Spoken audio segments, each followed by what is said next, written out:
Everybody's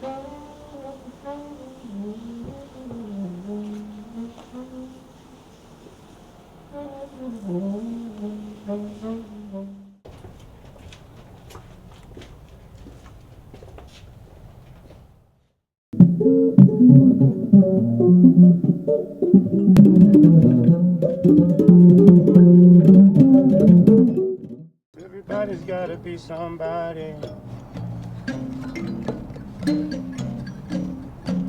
Everybody's got to be somebody. It's okay.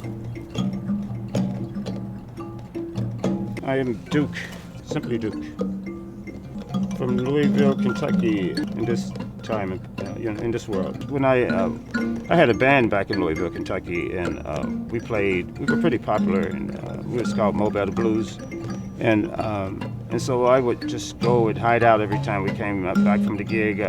We'd have 3 or 4 day gigs, and I would be wore out, and people would come by the house, and I couldn't rest at that time, and so I'd go out in the woods, and one day I just thought I'd start painting.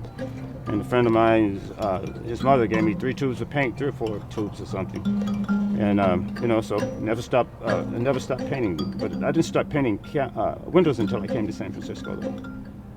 San Francisco, when I first came out here, I saw all the artists working. I was like, oh shit, this is crazy. Everything was so good. I didn't think I'd be able to ever touch it.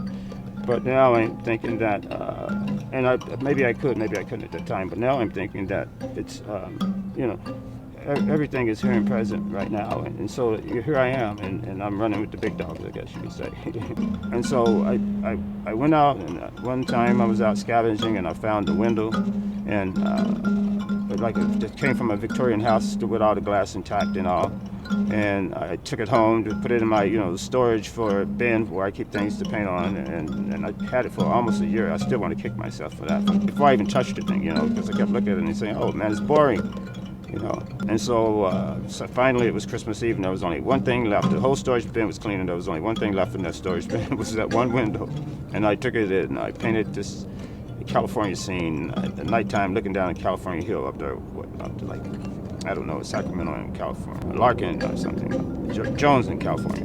Anyway, and so I painted the scene looking down the hill, and not even thinking what it looked like on the back. And so the next morning, I got up. It was Christmas, and I got up and I went to it. I looked at it, and it was just a regular painting, and I turned it around, and I saw how it looked through the glass, and my mind was just blown. And so that from that moment on, I was convinced that I was to become a painter instead of a musician. And so I was, obsessed or possessed for a long time. And I'm still, I guess I'm still obsessed. I'm no longer possessed as well. But, it was fun being possessed. When you're possessed, you got an excuse to do anything. Since I started painting, I still, unfortunately, I'm this way, maybe, I don't know. That, no matter what happens, I don't care what happens, if the apocalypse is happening, I'm still going to be painting, and I don't care if all places in the world are burned down, I'm going to find somewhere to paint.